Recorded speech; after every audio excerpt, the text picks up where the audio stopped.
bonjour. Depuis quelques semaines, je vous propose de beaux desserts pour l'été, que ce soit des gâteaux, des tartes, toutes sortes de trucs comme ça qui sont assez gourmands.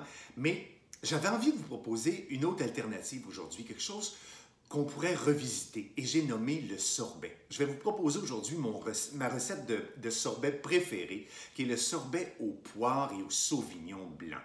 Écoutez, c'est vraiment magnifique. C'est une recette qui n'est pas de moi, c'est une recette qui vient d'un chef que j'estime beaucoup, dont j'estime beaucoup le talent, qui s'appelle Thomas Keller, qui est un chef américain, qui est propriétaire des restaurants, entre autres Bouchon et French Laundry en Californie. C'est vraiment un chef exceptionnel et cette recette-là est hyper facile et ça nous donne un sorbet à la poire qui goûte plus la poire que la poire. Alors j'y vais comme ça. Ça nous prend de belles poires mûres. Vraiment, là, allez-y. Laissez-les, à la limite, achetez-les un petit peu moins mûres et laissez-les mûrir sur le comptoir. Je les ai toutes divisées en deux et j'ai enlevé le cœur, comme ça, pour qu'elles soient bien nettes. Comme ça, je vais mettre ça dans ma casserole. Voyez-vous, ici, j'en ai coupé une, mais il me restait à enlever le cœur de celle-ci. Voilà. Je l'ai. Elle est très belle. Voilà, on met ça là. Ensuite de ça, j'ai besoin de sauvignon blanc. On met ça dans notre casserole aussi. De la même quantité d'eau. On va mettre 3/4 de tasse de sucre. Et toute la recette, toutes les quantités sont sur le post, là, juste au-dessus de moi. Vous allez tout trouver sur, en fait, si vous allez sur le site de signergourmand.com, toutes nos recettes sont toujours là et vous pouvez les suivre. Alors voilà, j'ai fait mon mélange. Il ne reste plus que notre arme. Notre arme vraiment très importante, là, c'est de la vanille fraîche. Alors j'ai une belle gousse de vanille fraîche que je viens de couper en deux et avec le dos de mon couteau, je vais retirer ce qu'on appelle un peu, c'est comme le caviar, c'est les grains de vanille qu'on va retrouver ici. On les voit très bien. Je vais mettre ça dans ma préparation. On envoie ça là. Je vais mettre maintenant l'autre demi.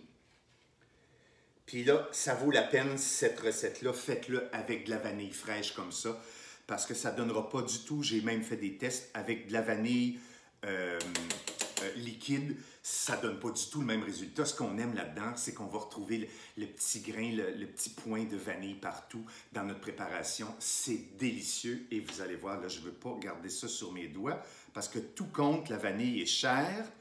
Et là, c'est vraiment un sorbet qui va faire plaisir à la visite et aux autres aussi.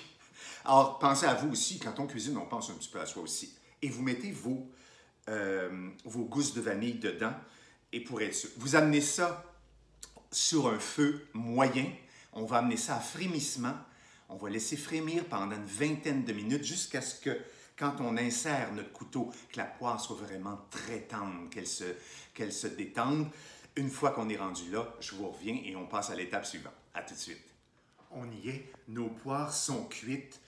Je peux vous montrer le résultat. En fait, quand je pique, c'est hyper tendre, elles sont vraiment cuites.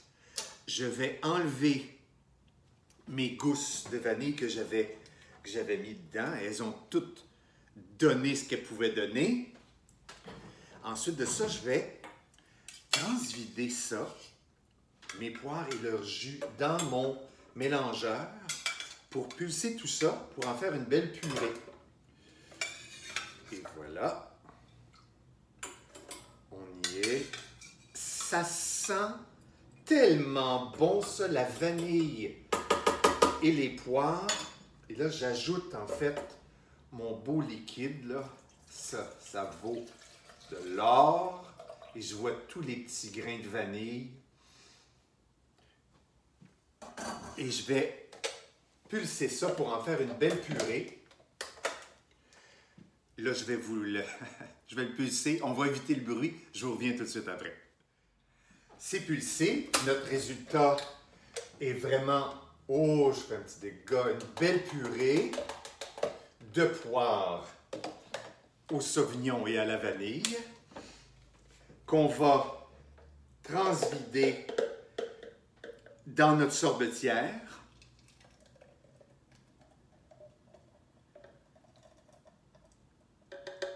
Je veux juste en fait vous répéter l'importance, une fois que vous avez cuit vos poires, votre préparation, très importante que ça ait refroidi avant de faire pulser ça, puis de le mettre dans... On ne veut pas que ça soit chaud là-dedans, du tout, du tout, du tout. On voudrait même que ce soit frais, l'idéal. Et puis là, on va laisser aller la sorbetière, je vous dirais, pendant une vingtaine de minutes. Et puis après ça, on va voir le résultat. Vous allez voir que c'est un bonheur. Je vais donner quelques petits coups pour commencer le truc. Au bout de 20 minutes, on va avoir un super sorbet. On va se délecter. Je vous reviens avec la fin. Alors voilà, notre 20 minutes s'est écoulé. Et puis, je pense qu'on a un beau sorbet à découvrir. Là, il faut que je goûte. C'est sûr qu'il faut que je goûte. Regardez comment c'est beau. Beau sorbet.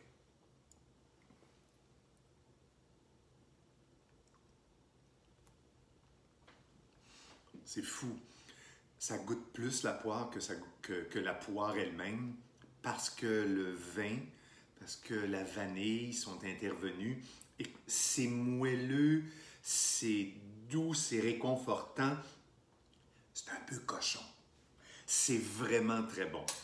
Comme la plupart des résultats obtenus avec une sorbetière, peu importe si elle est électrique ou manuelle, vous allez avoir besoin, si vous voulez vraiment vous faire de belles boules là, avec des trucs comme des cuillères à glace comme ça, il faut absolument la mettre dans un plat comme ça, en plastique, et la mettre au congélateur quelques heures. Et vous allez avoir quelque chose vraiment là, ferme, puis vous allez être capable de manipuler ça, puis en faire de belles boules dans un beau petit truc comme ça, servir ça avec vos biscuits préférés, en toute simplicité. Mais vous allez voir que juste ça, ça s'autosuffit. Il n'y a pas besoin de faire d'autres choses. Alors, si vous faites des essais, faites des photos.